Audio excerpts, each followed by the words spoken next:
2023年10月7日，巴勒斯坦与以色列之间再次爆发军事冲突。哈马斯组织的发言人对此次冲突表示，以色列占领行动达到入侵以来的顶峰，只要以色列在推动战争升级，停火是不可能的。巴以冲突听起来已经是个很久远的名词，但事实上，从以色列建国以来，冲突从未停止过，而且已经有了愈演愈烈的趋势。值得注意的是，随着冲突的升级，以色列在互联网上的风评也悄然发生了逆转。以色列是一个以犹太民族为主体的国家，在过去，犹太人一直被捧得很高，人们称赞他们智慧、理性，更同情他们在二战之中惨遭屠杀的遭遇。所以，最初巴以冲突爆发的时候，以色列也并没有遭受过什么谴责，大部分人是旁观者的心态，并没有深入的去了解两个国家之间的矛盾。然而，随着社交网络的发达，人们开始渐渐意识到掩藏在巴以冲突之下的残酷真相。这场冲突早就已经超出了一般战争的范围，犹太人正在对中东地区的无辜百姓进行一场惨烈、毫无人道的谋杀。全世界的目光都集中在了加沙地区。冲突爆发之后，在国际社会的舆论攻势之下，以色列不情不愿地同意开辟了所谓的加沙安全通道，同意平民从这条通道进行转移。然而，当无数加沙百姓怀着最后的希望拖家带口走上这条通道的时候，迎接他们的是来自以色列的轰炸机。轰炸过后，现场几乎没再剩下活口，这引起了全世界的愤怒。而以色列对如此惨象继续采取漠视的态度，甚至公然表明他们每天只留下4个小时的不轰炸时间。如此短的时间，加沙人民几乎没有成功走出加沙走廊的希望，而不走出，他们则要坐困在加沙地带，在以色列人的包围之下活活饿死。此时，所有人都看出了以色列的目的，他们没有想要放过加沙任何一个人，哪怕是老弱妇孺。他们轰炸医院，轰炸学校，攻击平民，劫掠财物，转眼之间，加沙地区已经成为人间炼狱。人们看着以色列的所作所为，都感到难以置信，因为此刻他们所做的一切已经和几十年前的纳粹没有分别，甚至人们在感叹，即便是纳粹都未必做到如此残忍的地步。所以全世界纷纷抗议，就连一向庇护以色列的美国都有些坐不住了。从前在网络上声援以色列的诸多公众人物，此刻也都没了声响。面对如此直观的暴行，如果还为以色列人说话，那实在是有些丧心病狂。全世界反犹的情绪再度高涨，而这似乎也是历史上数次发生过的事情。在全世界，犹太人好像永远都不受欢迎。这个世界上存在着无数民族，可却没有任何一个民族像犹太民族这样特殊。关于犹太的民族特性，或许要从历史上找答案。在犹太民族的自我宣传中，他们往往把自己包装成受害者的形象，仿佛从几千年前开始，他们就在不断的流浪，受到各个国家的排挤，居无定所，直到近代才终于寻回了自己的土地。然而，真相果真如此吗？犹太人的确曾在巴勒斯坦的土地上定居过。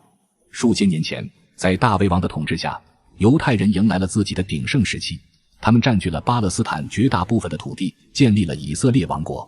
同时也将首都定在他们的圣城耶路撒冷。这座城市也成为了以色列和巴勒斯坦的矛盾点之一，两国都曾经将这座城市作为首都，所以归属权成为了一个麻烦。当然，再强大的王国也不可能永久存在。公元前586年，以色列王国灭国，大量的犹太人被驱赶到巴比伦地区，沦为奴隶。从这一刻开始，属于以色列王国的历史似乎便结束了，但在犹太人的心里却并没有结束。犹太人一直有着复国的打算，然而在漫长的历史上，他们没有寻找到这个机会。好不容易结束了在巴比伦的囚徒生活，他们开始四处流浪，寄人篱下，依附于大国生存。他们先后经历了波斯、希腊、罗马等几个强大王国的统治。在此期间，犹太人自然也尝试过复国，比如在罗马帝国统治期间，他们便尝试过起义。不过当时他们的实力和罗马帝国之间太过悬殊，起义没多久便遭到镇压，他们在耶路撒冷造起的圣城也被罗马人摧毁。只是犹太人却不死心，公元132年，他们再度起义。可是对于这个始终怀有二心的民族，罗马人也受不了了。因此这一次罗马人采取了更加残酷的镇压，将近60万犹太人在这场战争中遭到屠杀，另外，考虑到犹太人始终心怀叵测，罗马人索性迫使他们离开耶路撒冷，迁到欧洲来生活。失去根基的犹太人，复国彻底没有了指望。当年罗马人的思路是这样的：犹太人长期扎根在耶路撒冷地区，抱团太紧，所以一次次的反叛，让他们到欧洲来，融入到欧洲人群体之中，慢慢的分化这个民族，就能防止他们再起二心。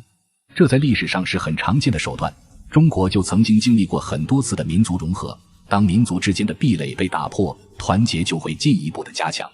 在欧洲，犹太人的地位虽然赶不上本土民族，但待遇也算得上不错。然而，他们却始终没能真正的和其他民族融合到一起，甚至直到今天，他们还是显得格格不入，有自己独立的社会圈层。为何几千年的历史却依然没有办法让犹太人融入其他民族呢？这涉及一个更加复杂的东西——宗教。犹太人所信仰的是犹太教，和人们所熟知的基督教相比，犹太教的教义对教徒的约束更深。同时，犹太人认为自己是上帝的宠，是被上帝选择的民族，所以一直自视甚高，很难接受其他宗教与民族的观点。在血统论上，犹太人也自成一套体系。在犹太教的观点中，只要信仰犹太教的，便自动被视为犹太人。犹太人与外族人通婚，生下的孩子身上只要带有犹太血统，也自动被归类为犹太人。靠着宗教与血统的控制，犹太人一方面没有被其他民族所同化，另一方面，他们的种族不仅没有衰弱，反而愈发的壮大。对于犹太人这种宗教信仰，德国著名的哲学家黑格尔认为，犹太教过分地强调上帝的权威，压制了人作为独立个体的精神自由，扼杀创造力和积极性，传播悲观消极的思想，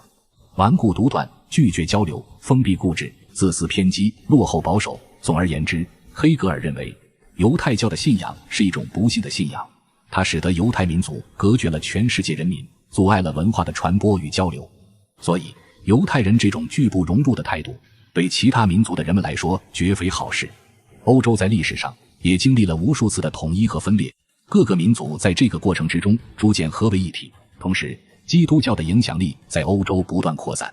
犹太人和其他欧洲民族之间由于宗教爆发了激烈的冲突。毕竟，犹太人一直强调犹太教的高贵性，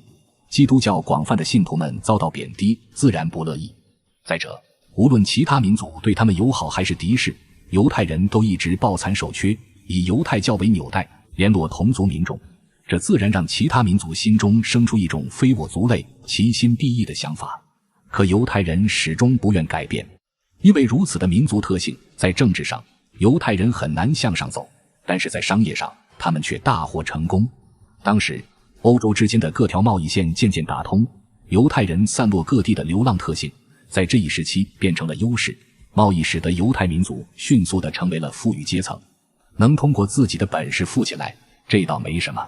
可犹太人手里有钱之后，认为各地奔波做贸易，终究还是太辛苦了。他们想出一条更省时省力的法子，那就是向穷人放高利贷。当时犹太人放高利贷是得到各国高层允许的，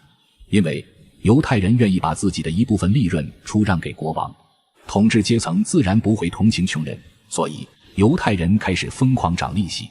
乃至于当年向犹太人借贷的利息已经超出了借款金额的一半。犹太人很快赚得盆满钵满，因为在当年残酷的封建制度之下，欧洲的穷人备受压迫，他们的生产资料被富裕阶层牢牢地掌控，同时又要承担大量的税款，因此只能选择借贷，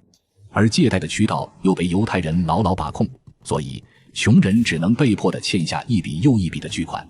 如果他们还不上这笔钱，那么他们的土地、牲畜都要被拉去抵债，甚至他们自己也会沦为犹太人的奴隶。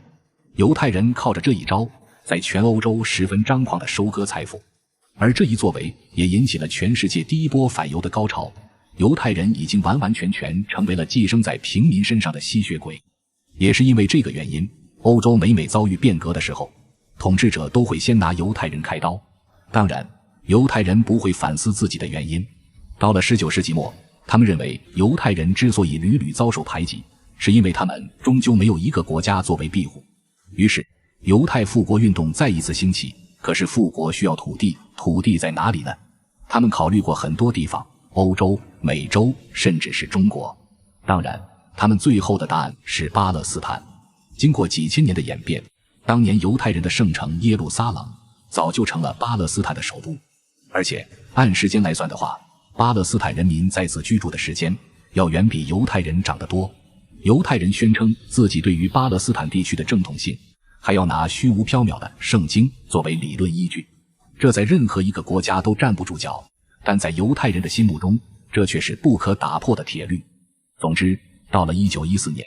已经有8万多犹太人迁回了巴勒斯坦生活。虽然他们是外来户，但巴勒斯坦人民对他们展现出了友好的态度。但巴勒斯坦人没想到，这将是一个农夫与蛇的故事。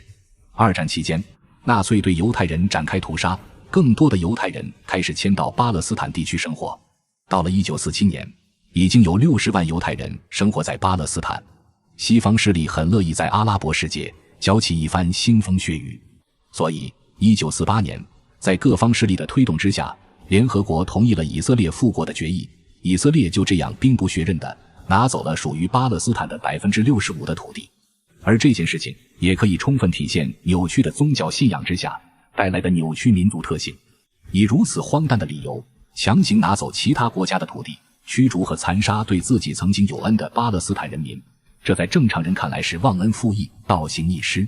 可在以色列人看来却是天经地义。因为犹太教的教义如此，所有的冷漠、自私、残暴都可以被解释为对上帝的忠诚。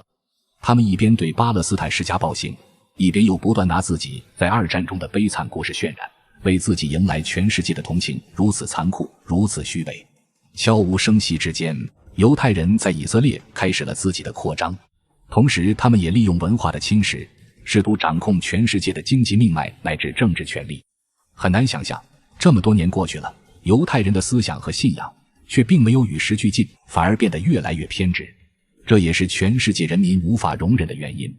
今天受害的是巴勒斯坦，明天也许就是这些旁观的人。膨胀疯狂的以色列已经成为了全世界人民的心理阴影。当然，也总有一天，他们的疯狂会将自己逼上绝路。